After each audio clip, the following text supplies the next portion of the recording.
Bienvenue sur Tramway Crisis, la chaîne qui donne les moyens d'avancer quand tout déraille. Dans ce format, je vous partage le fruit d'une veille régulière et de recherche sur Internet. L'objectif est simple. Je vous expose à des contenus liés au management de crise, à la décision contrainte et à des sujets afférents qui peuvent être utiles pour mieux décider et agir en situation dégradée. Alors, qui que vous soyez, si vous pensez comme moi que pour espérer le meilleur, il faut préparer le pire, vous êtes au bon endroit.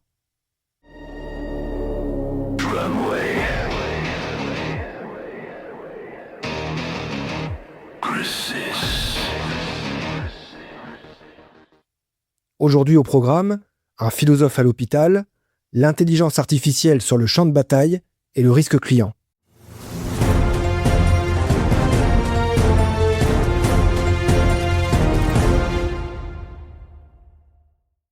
On commence avec le documentaire Le dilemme d'Hippocrate, diffusé sur LCP. Il traite de la difficulté de l'éthique dans la décision médicale. On y découvre les comités d'éthique clinique, les CEC. Ils se définissent comme étant des outils d'aide à la décision médicale au cas par cas. Lancés en 2002, ils se sont développés après la crise du Covid. On en compte actuellement une vingtaine sur le territoire. Le reportage nous emmène à Saint-Nazaire. Là-bas, le CEC a une particularité. Il est dirigé par un philosophe, Guillaume Durand. C'est un cas unique en France. Durant 52 minutes, on le suit dans son travail au quotidien. On comprend concrètement comment fonctionne ce dispositif. Le CEC intervient quand les médecins font face à des décisions complexes. Dès le début du reportage, un exemple nous est présenté. Une jeune femme demande une hystérectomie sans raison médicale claire, alors que d'autres options existent. Dans ce type de situation, les médecins se réunissent. Ils échangent leurs points de vue. L'objectif n'est pas d'être tous d'accord. On ne cherche pas nécessairement le consensus. Le but est plutôt de confronter les idées. La réflexion est enrichie par l'apport du philosophe. On observe que deux positions principales apparaissent au cours des débats. Protéger les patients de leur choix ou défendre leur liberté d'agir, comme bon leur semble. Les décisions reposent sur de nombreux critères. Bien évidemment, les médecins évaluent l'intensité de la volonté du patient et le degré d'autonomie de sa décision. Ces éléments sont mis en lien avec la déontologie médicale et le serment professionnel. Mais d'autres facteurs entrent en compte. Le cadre légal, les ressources de l'hôpital, souvent limitées, et les aspects purement financiers, liés à ces mêmes ressources. Le reportage est immersif, parfois poignant et très instructif. On comprend que la présence d'un philosophe apporte une vraie richesse. Son statut de non-soignant change aussi la relation avec les patients. Sans blouse blanche, il est perçu différemment. Cela crée une forme d'anti-effet blouse blanche. Deux réflexions s'imposent au visionnage de ce film. D'abord, la complexité des décisions médicales quand l'éthique est en jeu. Il n'existe pas de solution parfaite. L'objectif est de trouver la décision la plus juste ou la meilleure possible, selon les contraintes et les valeurs. Ensuite, un paradoxe apparaît. D'un côté, l'hôpital est soumis à une logique de productivité. Cela impose des exigences de rendement. Dans ce contexte, le patient peut être réduit à un symptôme, et le praticien peut devenir un simple technicien. Cette vision rappelle une forme de déshumanisation, comme dans les temps modernes de Charlie Chaplin. De l'autre côté, des dispositifs comme les CEC rééquilibrent la situation. Ils remettent le patient au centre. Ils prennent en compte la personne dans sa globalité. Cette approche est plus humaine. Bien sûr, d'autres initiatives vont dans ce sens.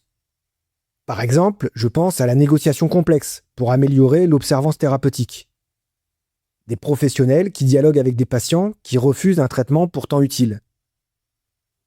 Les CEC peuvent améliorer la qualité de l'alliance thérapeutique. L'alliance thérapeutique, c'est la relation entre le soignant et le soigné. Les CEC donnent une place centrale au patient dans la décision. Cela favorise la confiance. Or, la confiance est essentielle pour une alliance thérapeutique de qualité. Ce type de dispositif mérite donc d'être développé. Son extension pourrait améliorer les décisions médicales. On peut aussi espérer la création de dispositifs similaires. Tout ceci irait dans le sens d'une médecine plus éthique et centrée sur le patient.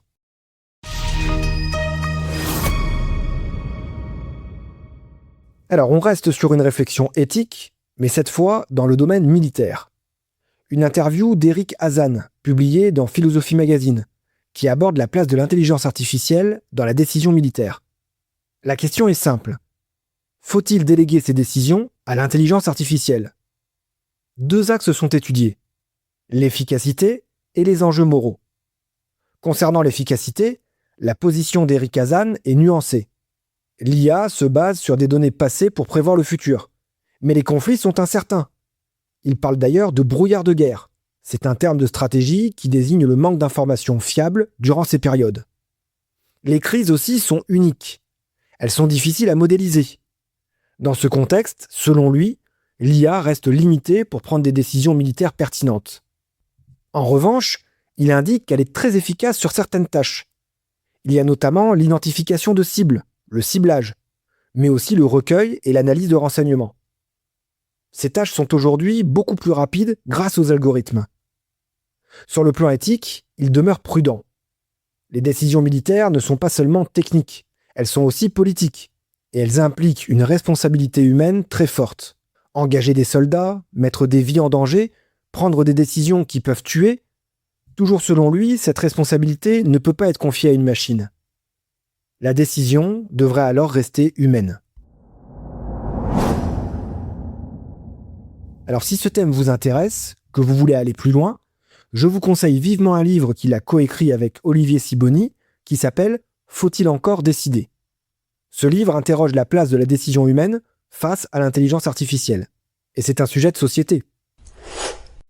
Alors avant de terminer avec ce contenu, vous pouvez me dire ce que vous en pensez. Moi je suis curieux de savoir, selon vous, faut-il confier des décisions militaires ou de justice à des intelligences artificielles ?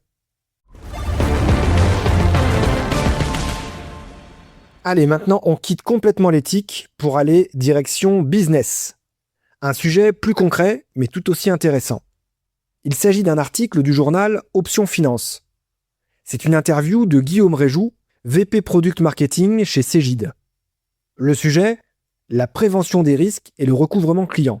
Donc ça part d'une problématique moderne, très actuelle, les défaillances d'entreprises. Elles ne cessent d'augmenter en France. Et la thèse défendue est simple. Une entreprise qui n'anticipe pas les risques clients perd de l'argent. Se limiter au recouvrement n'est pas suffisant. Il vaut mieux anticiper en identifiant les signaux faibles. L'objectif est d'agir avant que les problèmes n'apparaissent. Le recouvrement est présenté comme une solution tardive et coûteuse. Parmi les leviers disponibles pour y pallier, la centralisation des données est essentielle. Elle permet de mieux détecter et suivre les risques. L'article insiste aussi sur les outils de gestion, un CRM et un ERP. Ce sont des outils utiles, même pour les petites entreprises. Ils permettent de structurer et d'exploiter les données. Ce sont désormais des outils incontournables.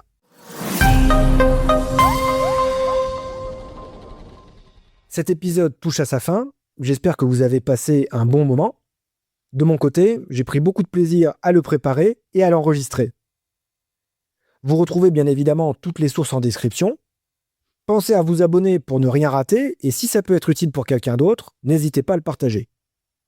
Si vous avez des questions, des envies de collaboration ou quoi que ce soit, vous pouvez commenter ou m'écrire en privé, par mail, sur les réseaux. Comme on dit outre-Atlantique, all is possible. On se retrouve très vite pour un nouvel épisode. En attendant, restez ambitieux et surtout, faites attention où vous mettez les pieds. À bientôt.